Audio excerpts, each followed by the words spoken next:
Well, the long line is a tether, and there's a little bit of debris that kind of flies with us, and it's illuminated by the sun at such low angle. So there's a lot of stray light, and it's getting washed out quickly. But Claude is trying to do a quick, good job here adjusting the cameras.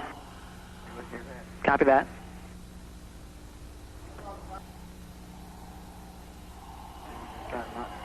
Columbia, Houston, that's a much better view, a lot more contrast visible. And how wide does that tether appear to be? It seems to resemble a much wider strand than we'd expect. Can you describe which way the satellite is visible on that strand? Satellite now 100 nautical miles. Charlie, completely unzoomed, and you see the full extent of the tether. I tried to adjust the focus, but I can't get better than that. Okay, Claude. Thank you. I'm going to zoom in now.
Hello, good evening, good night, good morning, good afternoon, whoever you are, wherever you are, and welcome to the Velocity of Now Morning Star broadcasts with me, your host, Thomas Sheridan.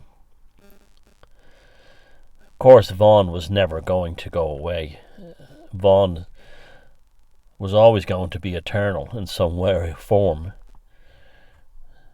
But there's something about this program that it lends itself better to sometimes, more so than other times. And as we enter into unknown territory this forthcoming winter and beyond, the show has returned from the crypt in order to help guide those of you who are still listening and still able to listen through this experience that's unfolding before us. If you saw my Thomas Sheridan 2 channel today, I made a short video saying that the way forward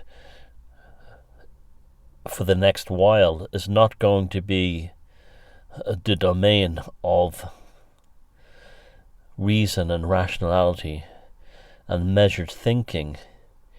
We have to become poets and mystics and occultists and everything else, including scientists and engineers in our own kind of way, in order to adapt to what's coming. We have literally landed on an unknown planet.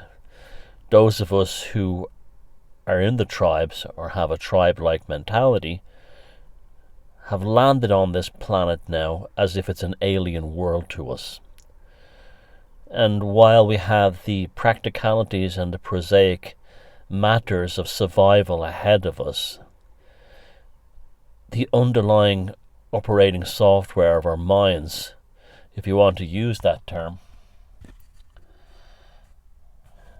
we'll have to dive deeper into the mythologies, occultism, magic, philosophical and spiritual depths in order to negotiate a way around what will be foisted upon us. We're diving into ourselves. And the purpose of these Velocity of Now, VON, Morning Star broadcasts is to create a waking dream using the visuals of the mind's eye and the dynamics of the subconscious in order to keep us on a steady course until the morning star rises again, as it always does, so as to give us comfort and perhaps even guidance and also reassurance as we move through this alien planet that we suddenly find ourselves upon. The show, because it's on Beyond 313, will be very heavily focused into things such as mysticism, philosophy, magic, occultism and mythology. So if you love all that stuff, you've come to the right place. These podcasts, which are audio only, or you can download them if you want, have been designed for that purpose. If they do shut the lights out all over Europe, as they're predicting this winter, think of these as late night broadcasts, like Orson Welles' War of the Worlds, but used for a very different reason. Listen to them in the dark, listen to them late at night, listen to them before you drift off to sleep. You will find that the language of mythology, poetry, mysticism and philosophy will serve you very well in the period to come. And just like the previous battle we went through, the morning star will rise again. Just wait. Tonight's broadcast, I want to talk about the Artemis lunar mission. In particular, how NASA have got its old sorcery back. They're not referring to rockets by numbers or classifications or strange slogan type names. They've moved back into the world of Greco-Roman mythology. And we all know that NASA is basically was basically a Freemasonic organization, and with, righteously so as well. You cannot be exploring the heavens and not have this mentality about you. In the same way, when the oceans were explored, they were explored by Templars and mystics, Rosicrucians. Remember, when you discover a new territory or a new place and you map that territory, you're bringing something that didn't exist into the manifestation of materialism again. It simply didn't exist in your frame of consciousness. It existed to people that live there, the animals that live there, the plants that grow there, and so on. But the actual classification of the land, the demarcation of territories and borders, navigational charts, they're almost like grimoires for the manifestation of new domains. And it seems to be that the moon is finally getting that. Firstly, I want to talk about the moon itself. We all know that the moon is a very strange satellite orbiting this planet. Very strange.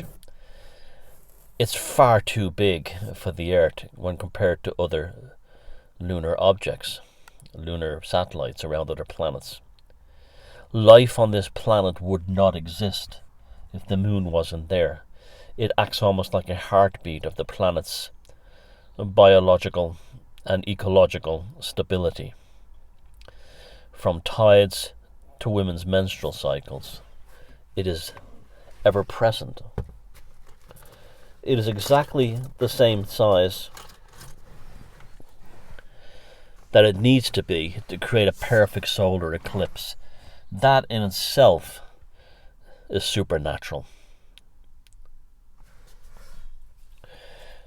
It has one side that always faces the earth because it is tidal locked in that position with the earth, as if an intelligence has made it so, put it at the right location and tidal locked it, so the same face, the man in the moon, is always peering down upon us. And I do believe it has been done this way, but I believe it's human consciousness that has done it. There is a profoundly deep connection between human consciousness and the moon, lunatics, and so on. Adolf Hitler, when he was in prison after the beer hall pushed in Munich, along with Rudolf Hess, dictating Mein Kampf, mentioned in a letter to a friend that he had an irrational fear of the moon. He called it that pale, grim fellow, and he said it filled him with dread because there was an unknown force on the moon that exerted its influence upon this earth. And he was right, of course. That pale, grim fellow, I never really fully understood what he meant by that until I was searching for the film Liber Velocity, and I went through the entire JPL NASA Apollo photo archive, and one night actually. Now, the photographs you've seen from the Apollo are the best of the best. The vast majority of them are overexposed. They're pictures showing nothing, just a bit of the lunar surface, and the camera was pointed in a strange direction. They're out of focus. A lot of them have been damaged by radiation. But when you see these pictures, you see what the real moon looks like. And it's not a particularly pleasant place. It's a haunted domain. You get the impression, just like the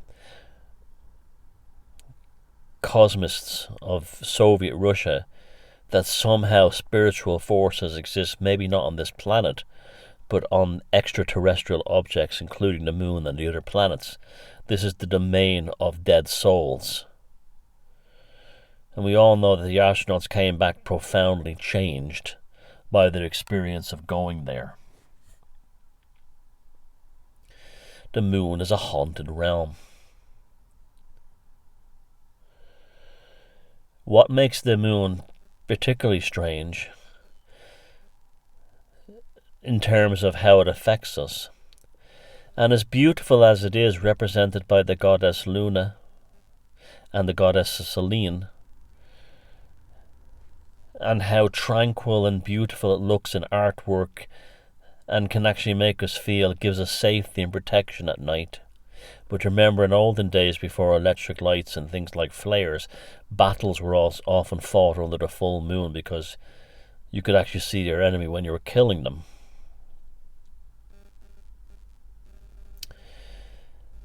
That one side of the moon that's away from us is always intriguing, isn't it? You have to wonder what ancient people thought. Did they think the moon was a flat disk circling the earth like a giant coin because they never saw the other side? They knew it was a spherical object because you can detect it by the way the perspective of the craters and so on change as they reach towards the edges.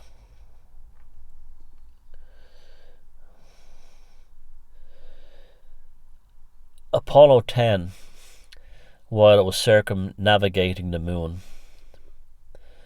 passed over to the dark side of the moon and recorded what they called space music.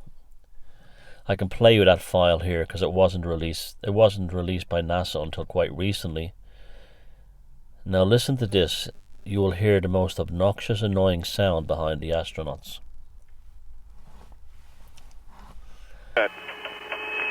That's one. Two. Boy, that sure is weird music.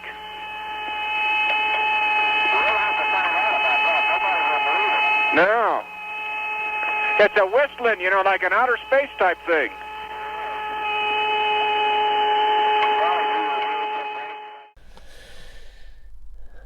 This should have been a major discovery. What that shrill sound that you hear in the background behind the astronauts talking, which they call space music, was only heard on the dark side of the moon. Now all kinds of excuses have been thrown up over the years of what it actually is. With this, that and the other, it's cosmic interference from outer space. No, there's only one place that sound is originating from, and that's from the surface of the dark side of the moon. There is something on the dark side of the moon that's creating that sound that reverberated all inside the Apollo 10 capsule. There is something on the dark side of the moon that we are not meant to see. And we are not even meant to be in communion with. You get the impression by so many of the Apollo astronauts, their whole thing was to get the hell off the moon as quickly as possible, to get away from that haunted domain.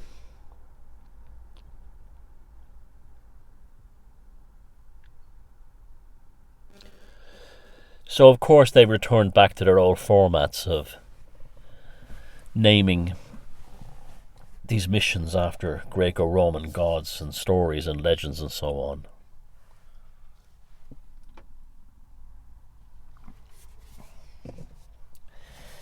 And they call this one Artemis. Now, this is why we study astrology. This is why we study Freemasonry.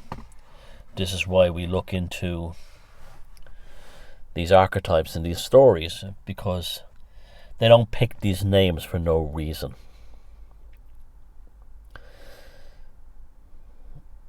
Now, Artemis, as you know, was also Diana. Artemis in Greek and Diana in the Roman. Known as the goddess of the hunt, the forest and the hills. This is why Sintra in Portugal is named after her. Sintra is another name for Diana and Artemis. She's the goddess of the moon and also of archery. She's the daughter of Zeus on one of his many affairs behind Hera's back. But her most important aspect is, although she's the goddess of the working class, she's a goddess never to be invoked by mortals. This is why there was almost none or very few temples devoted to Diana or Artemis. Diana and Artemis, the veneration took place in sacred groves and landscapes.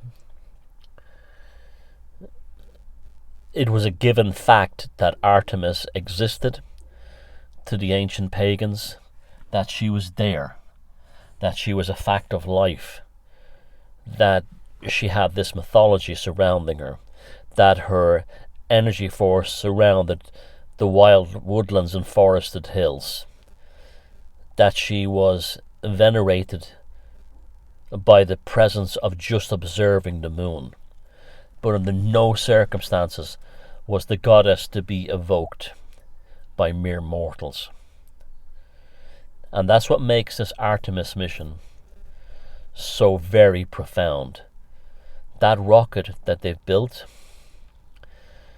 to perform this mission is essentially a temple to Artemis, in the same way that the Saturn V rocket was a temple to the god Apollo.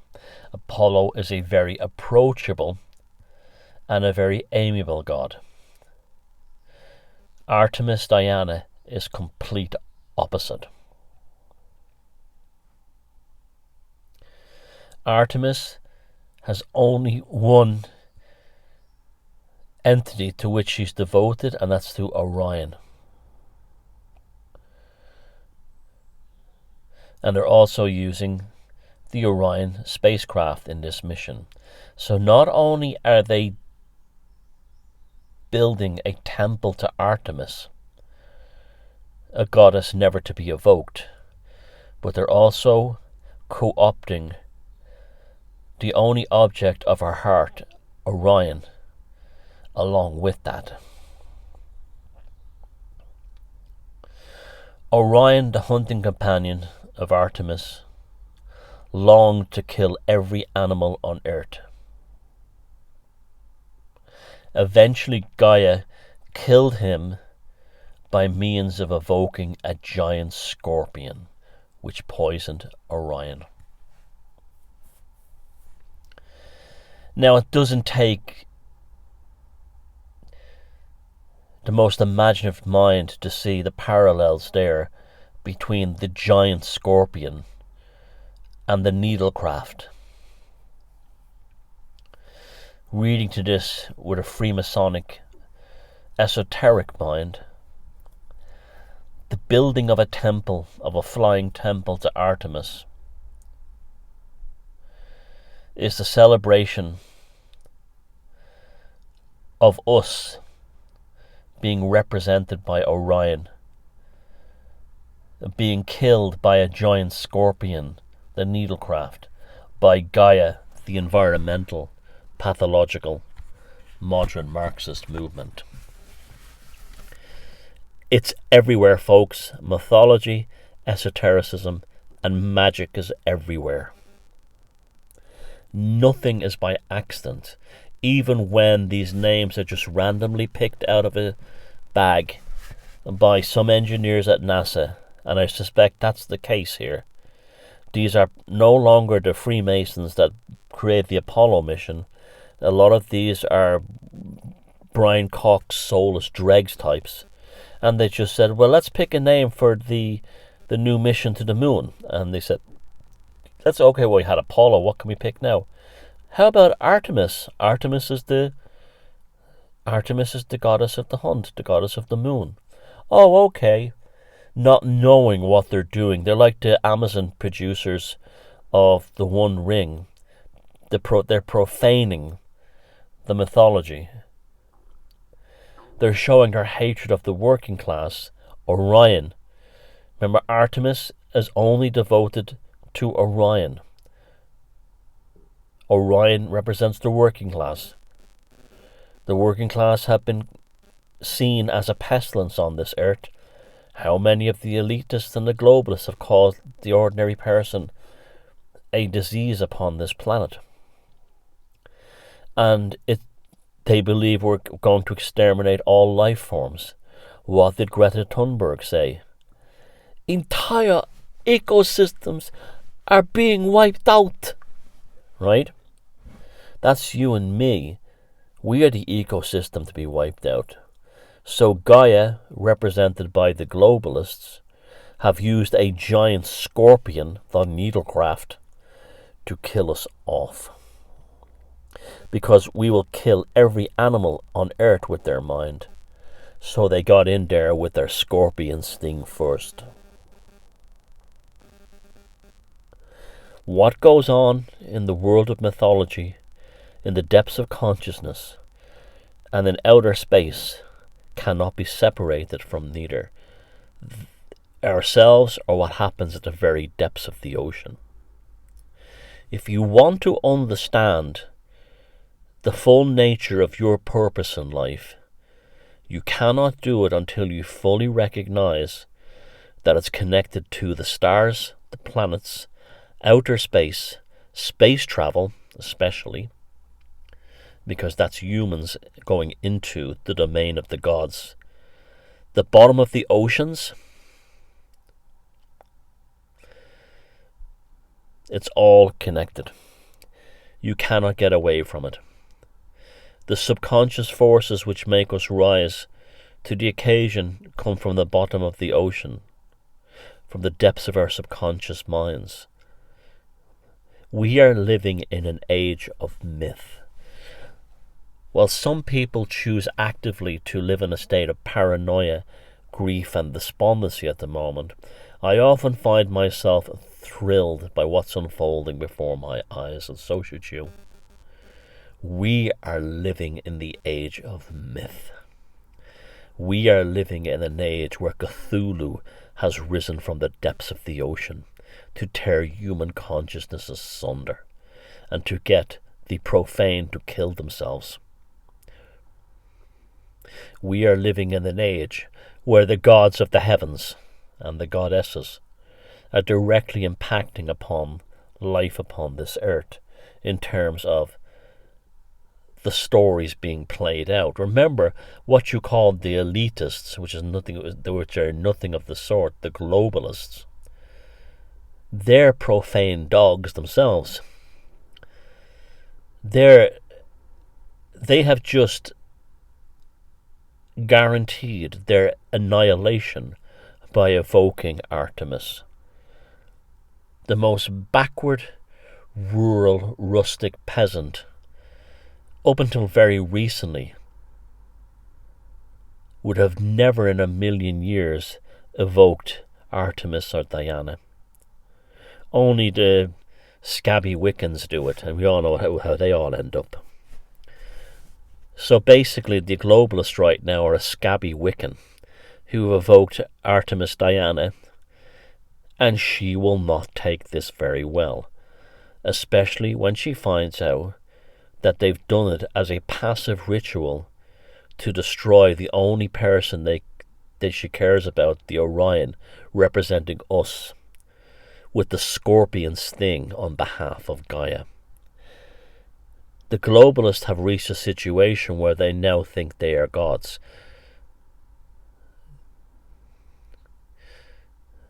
They are now Arachain, waiting to be bound within the web created by Athena.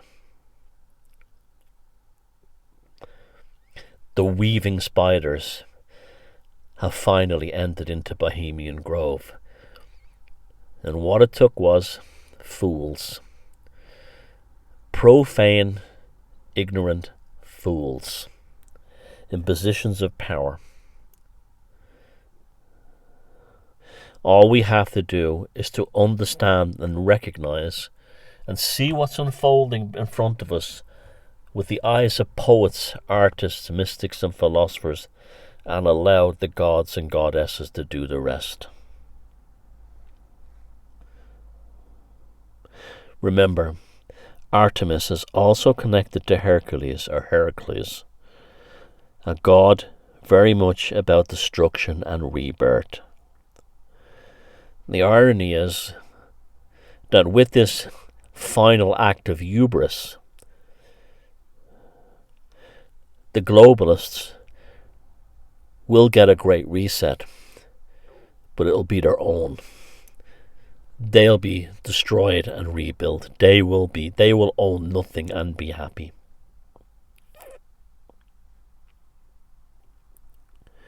You remember that.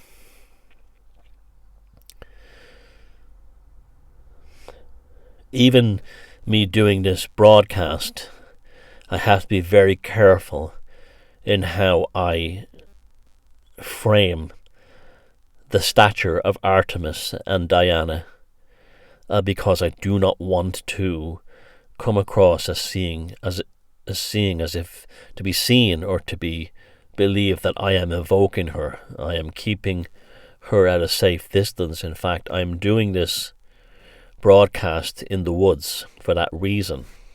I'm in an old growth forest here in Ireland, on the hills. I'm inside her true domain, the wooded hills.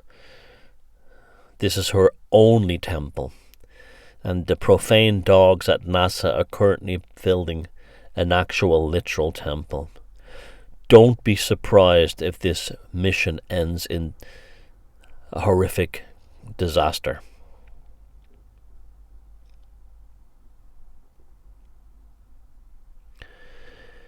I was looking at the logo of the Artemis mission, and it has a large A. Of course, it has that classic triangle form that the establishment have always used because it has a powerful effect upon the human mind. But apparently it's based upon, and I read this, the St. Louis Gateway Arch in St. Louis on the banks of the Mississippi in the USA, in Missouri. I've never been there, but there's a gigantic arch which I've seen pictures of that straddles near the Mississippi, and it represents the frontier to the great west of America from the east. It represents the demarcation line, the terminator between east and west. Beyond is the land of manifest destiny. The old world represents the area inside, to the east of the arch, which is a very strange thing to connect to this mission. So keep an eye on St. Louis for possible developments down there as well, because there may be also a profundity going on there. By the way, interestingly enough, the St. Louis Arch, the gateway, was envisioned in, wait for it, 1933 by the usual civic leader, Freemasonic type, snow job. You know, what happens in Freemasonry is you will have these civic leaders who are paid to go around erecting and commissioning public monuments. It's like a no-show job in the mafia. And that's basically one of the things he came up with, was this arch. Now, Artemis 1 is definitely a globalist pursuit.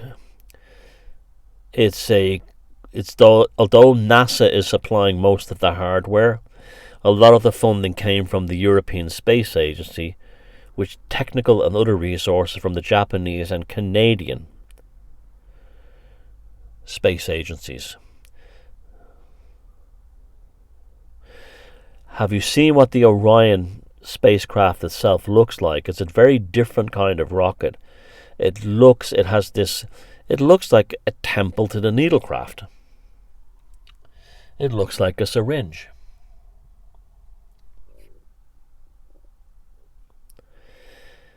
And they're calling it, by evoking the St. Louis Gateway, the Lunar Gateway Project. And also the Deep Space Gateway.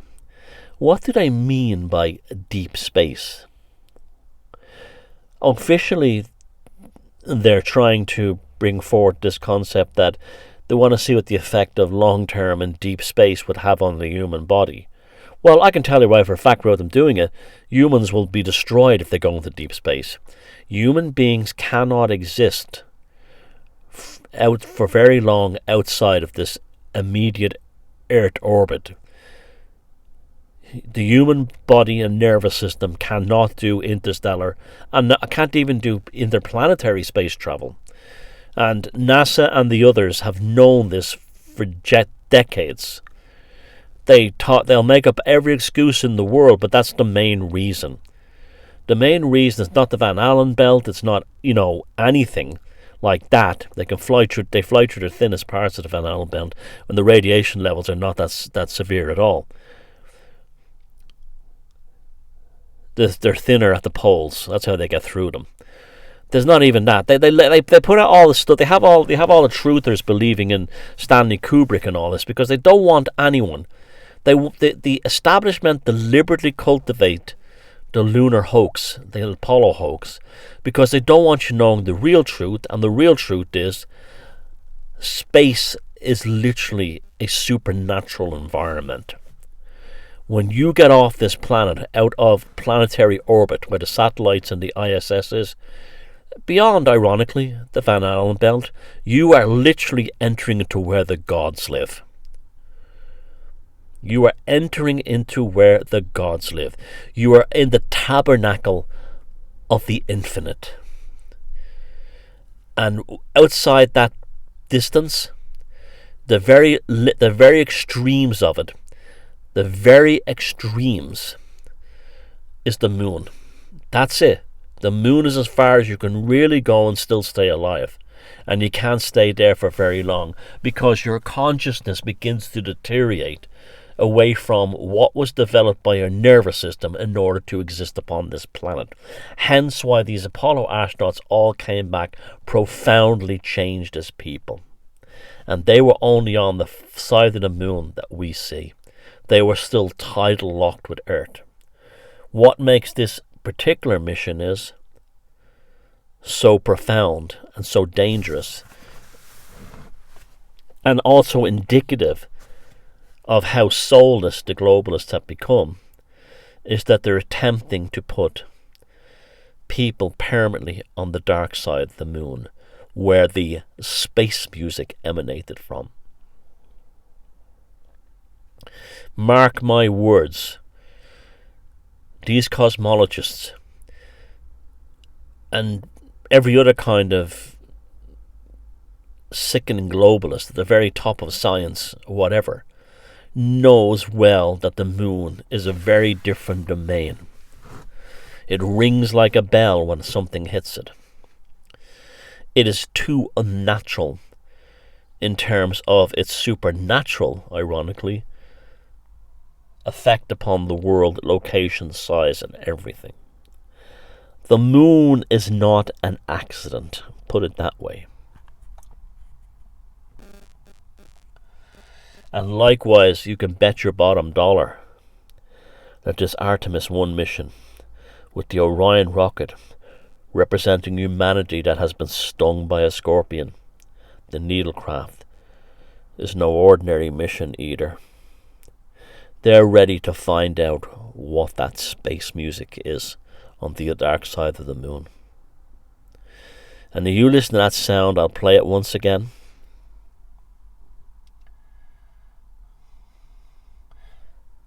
I can tell you what that sounds like to me. A warning signal. Get the hell out of here now, humans.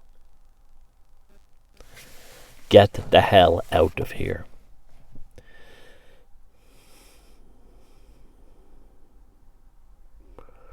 And so what are they doing?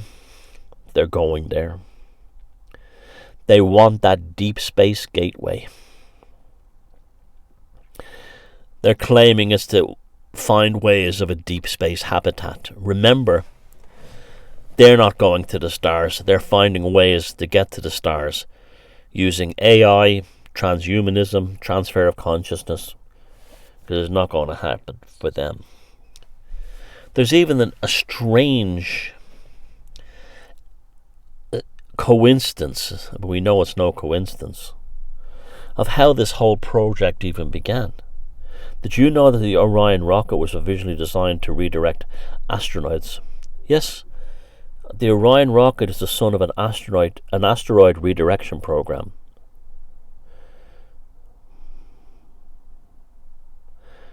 That in 2019 they suddenly dropped. Now, do you remember when the Rona Chronicles first began? I kept saying to myself, I get the impression that this is a cover story for something else. And one of the things that I'm pondering is that we may be dealing with a potential asteroid heading towards the Earth.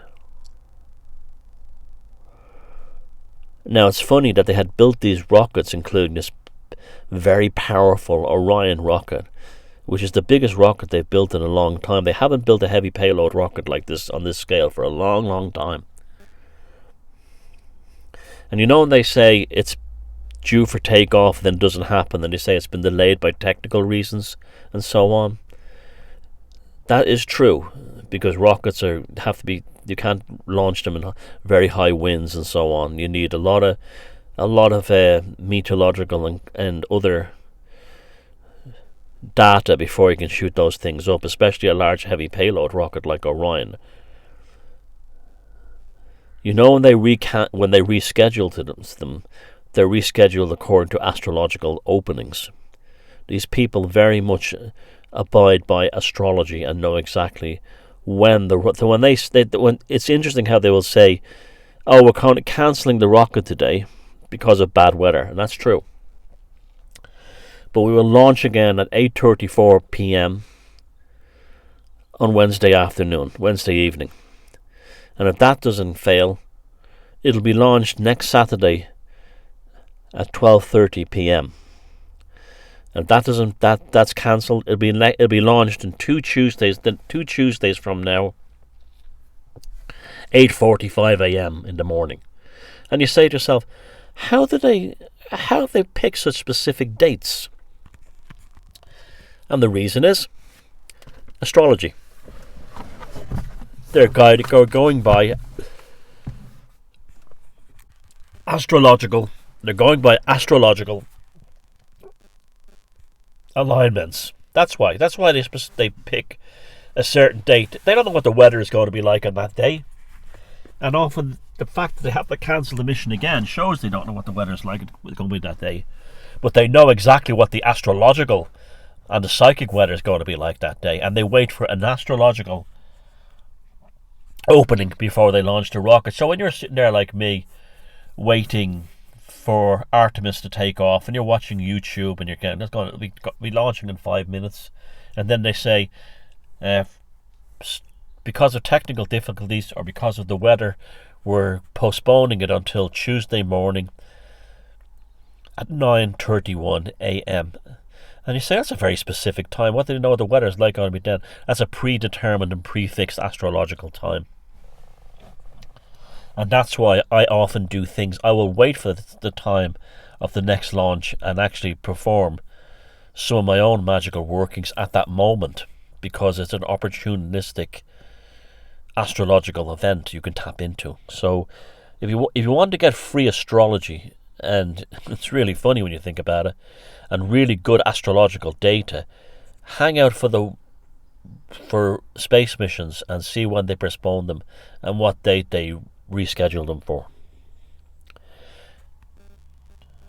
These people are far more occultic than you or I ever will. These are a brotherhood of the stars, a fellowship of the cosmos, a freemasonry of the galaxies.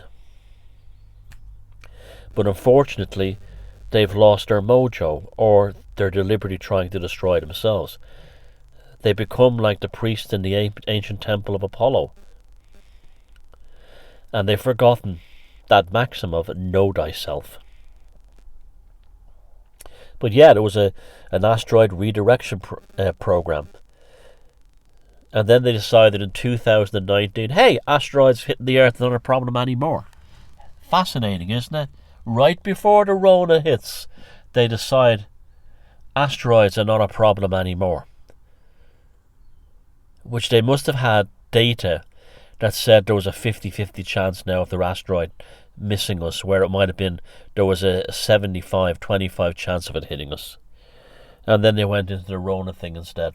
And that's probably why I and others were suspicious that there could have been an asteroid. One of the other aspects of Artemis Diana is her veneration as a goddess. When I say her veneration, I don't mean her invocation.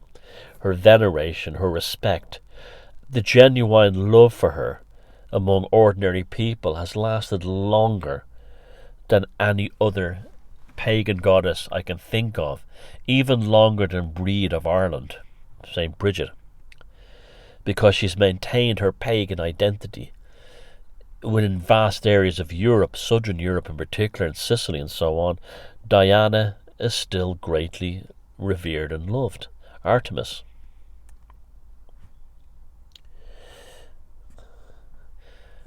So she's a powerful goddess, and she's ever present. She's omnipotent. She lives here where I am right now among the hills and forests. She's there, but she's not there for us. Her power force as a goddess is almost like the rising and falling of the moon, the stars and the sun. She's an eternal presence among these places. The archetype of her being the goddess of the hunt represents the natural selection in these places. Everything in a forest is trying to eat itself or eat you. The forest is like a gigantic stomach. It's constantly trying to eat and digest everything within inside it, including its own trees. That's what this like. The forest is a stomach almost.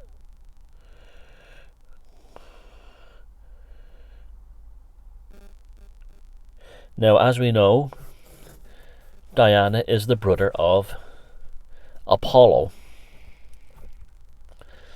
And we already had Apollo was used for the previous lunar missions. And then we're going back now as his sister Artemis. Now, one of the attributes and power forces of Apollo, Artemis's brother, is that he delivers humanity from plagues and pestilence. He keeps plagues and pestilence at bay. So what does the removal of Apollo from this aspect, and then the switch and inclusion and amplification of Diana, Gaia, Orion and the Scorpion sting tell you? That this plague was delivered to us on purpose. And who else is Apollo connected to, and both Diana? You know the way you have this concept of the mysterious magical twin. Suppose you were being born and you were twins in the womb, and one twin died, but anyone will tell you, like, it's the famous one is Elvis, but anyone who had a twin who died in birth carries at some level the consciousness of the dead twin inside them, and they communicate with them. It's not their daemon. They have their daemon, but they have also the daemon of the twin who died. Well, the daemon of Apollo is Lucifer. Lucifer is the mysterious, estranged brother of Diana. Lucifer is the mysterious, estranged brother of Apollo. So Lucifer is ever present in this experience. Lucifer is revealing to us who can see with esoteric eyes what is really going on with this Artemis 1 rocket, because we're able to use that incredible software that was given to us by our ancestors.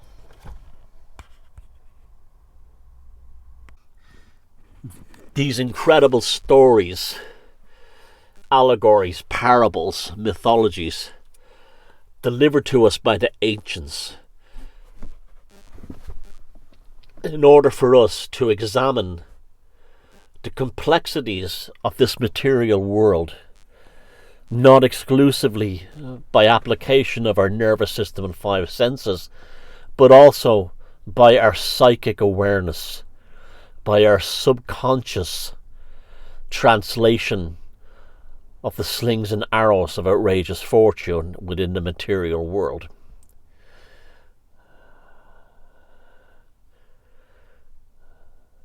These things are ever present. I showed you that during the Rona Chronicles, that on top of all the other stories that were happening, a mythological unfoldment was taking place below the surface that was apparent, that you didn't fall for the narrative because you can't be brainwashed. Well, it's true to an extent, but the reason why you can't be brainwashed and the reason why you didn't fall for it is because you have a strong subconscious internal world. And this strong subconscious internal world works within the medium of the same mythological archetypal forces that are allowing us to see through things like this Artemis mission. This is why this Artemis mission is the most important space mission since Apollo. I can't think of anyone more profound. This is why you don't have cities on the moon. This is why humans will probably never go to Mars unless they're completely transhumanized into some kind of bizarre hybrid of even that. Sun Ra was correct. Space is the place, but it ain't the place for us. It ain't the place for us. We are so intrinsically bound to this planet that there never was going to be interstellar travel through the stars as we perceive it in things like Star Trek and shows like that. That was never on the table.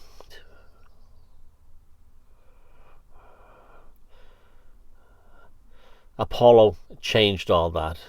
The writing was on the wall with the first Apollo mission.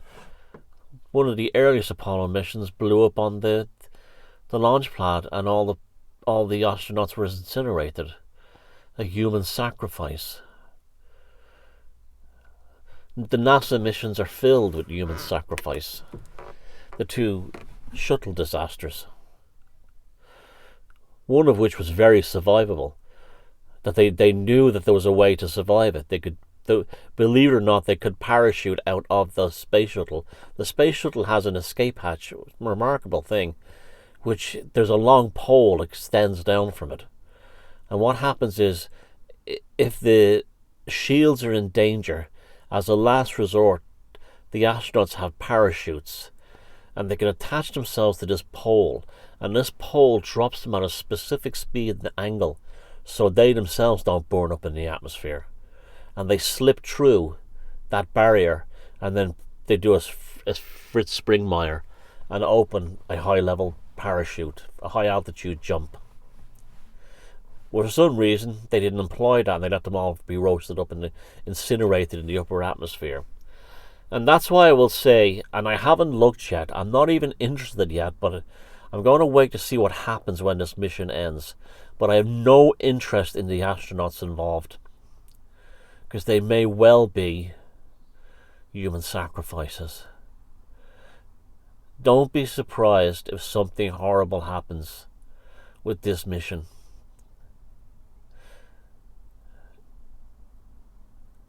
Remember, the same globalists who run the world today are the same monsters who stood at the top of the pyramid of the sun in Mexico and cut people's hearts out to appease the sun gods. They're the same. And there has not been a human sacrifice in space for a long time. Each step in space travel begins with human sacrifices. The early days of rocketry began with human sacrifice. Yuri Gagarin himself was sacrificed. The early Apollo crew was roasted alive. Two shuttle crews were incinerated. They're overdue another human sacrifice. So don't be surprised if something awful happens on this. I hope it doesn't, on this mission. In their own demented, sick, Klaus Schwab kind of way, what they've really done is, or what they're attempting to do is, to appease the gods by saying, on behalf of you, Gaia, we have delivered the scorpion sting upon the mortals so that we may enjoy you as gods among the domain of outer space. This is probably what caused classical Hellenic and Greco-Roman paganism to fail. The priests at the temple of Apollo started thinking that they were worthy of being gods also. And this is what's happening with the globalists right now. Oh, you can be guaranteed that right now the beautiful young goddess Artemis is moving her arm over her shoulder and about to withdraw an arrow in order to place it into her bow. But she won't be aiming at them.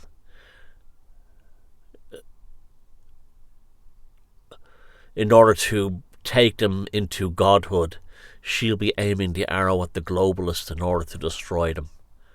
For their hubris, for thinking that they could take the place and replace Gaia and create a scorpion sting of their own, the needlecraft, in order to kill Orion, because we were out to kill every animal on Earth in their minds. Not true at all. The only person that Diana Artemis is devoted to is Orion, and Orion is us, the ordinary people of Earth, who have no desire to rule or control or to mess with either man nor gods. Our only desire is to relish, as Orion does, the beauty and the dynamic nature of this world. That's what Orion's hunting represents. Orion's hunting is about engagement with the world, the sensations of existence, and relishing them and enjoying them. And this is what made the globalists so disgusted and sickened that they created a scorpion sting of their own. They bypassed Gaia in their hubris and their arrogance, and they will pay an enormous price for this. And meanwhile, that sound continues to ring on the dark side of the moon. Luna or Selene is who faces us, but who is the dark side of the moon? What's really over there? What are they invoking for themselves? And in specifically,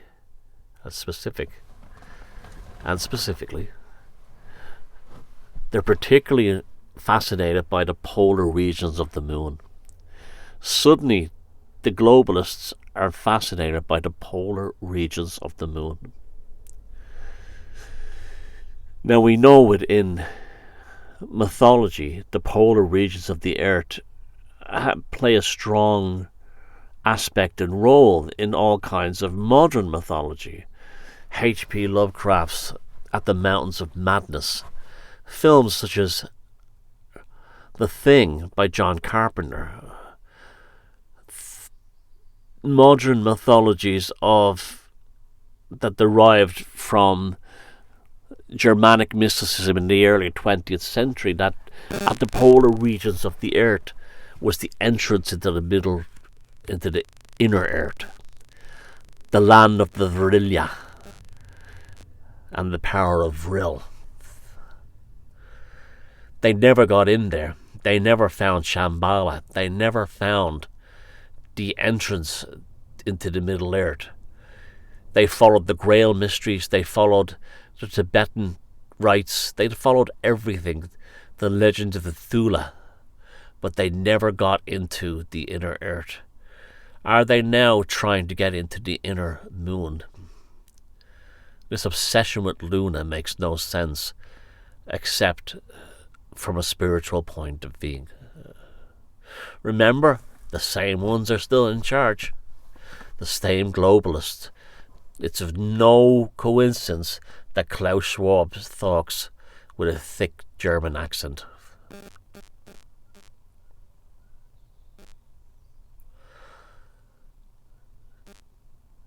I will be watching this Artemis event very closely. I will pay attention to the times of when things happen. And as it unfolds, we'll get the real mission. What they're giving us now is a cover story. Of course, this is a cover story. NASA and the European Space Agency, the Japanese Space Agency, and the Canadian Space Agency are giving us a cover story. That mission, I can guarantee you, the fact that they have begun to connect space travel with mythology once more, the use of astrological launch dates, there's something bigger at stake here. Perhaps it is the means by which the globalists think that they can actually appease and survive their great reset, which is now a catastrophe, by approaching the gods and say, look what we did. We killed Orion with a scorpion sting of our own, the needlecraft. But they won't get away with it. But there's more to it than that. Are they meeting somebody or something on the other side of the moon? Have they decoded that quote-unquote dark side of the moon space music?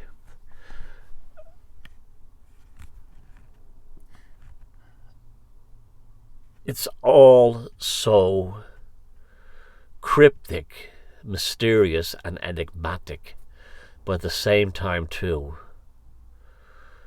you wouldn't want to have lived through any other time in history. My name is Thomas Sheridan. This has been the Velocity of Now Morning Star editions.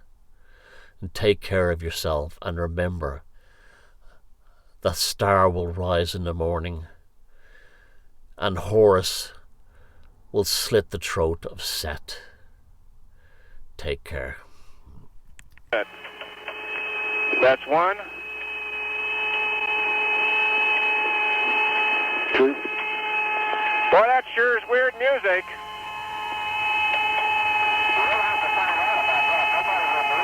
No. It's a whistling, you know, like an outer space type thing.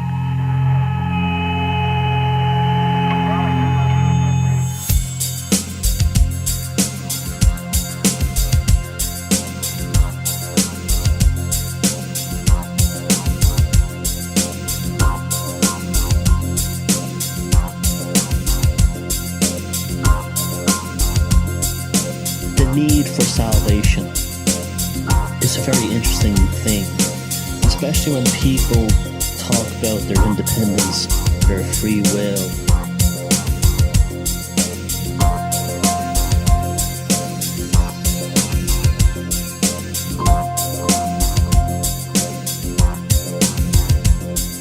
If you need someone to save you, or you need a counter culture or mainstream culture savior, someone who validates your opinions, you're really a slave.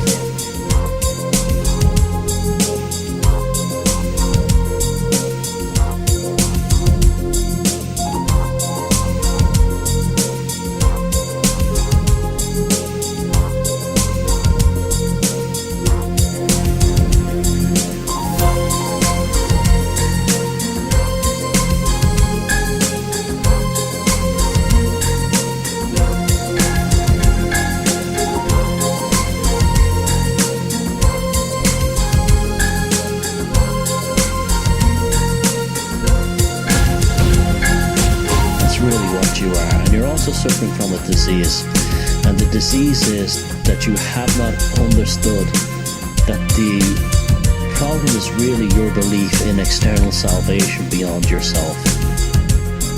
If you didn't need to feel this desire to have an authority figure or a celebrity or a politician validate and express your feelings, you wouldn't need these saviors in the first place. And this is the root of the problem. We are very carefully controlled from the time we're children to have a sort of the need for a savior. There is no turning back. You got to face the truth. It's all you have to do. Hit the ground and run. Take a second glance towards the rising sun. You grow up with that picture of Jesus Christ with his Dionysian beard and long hair, and his softness and his Aryan looks.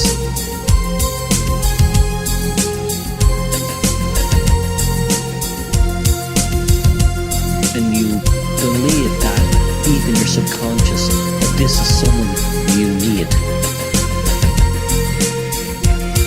But you're missing the point completely.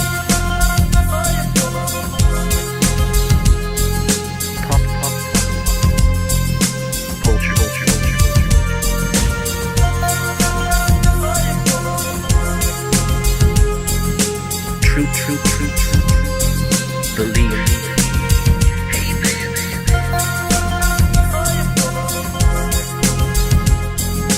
Pop. Culture. We have been given saviors in the belief they are our only path to salvation.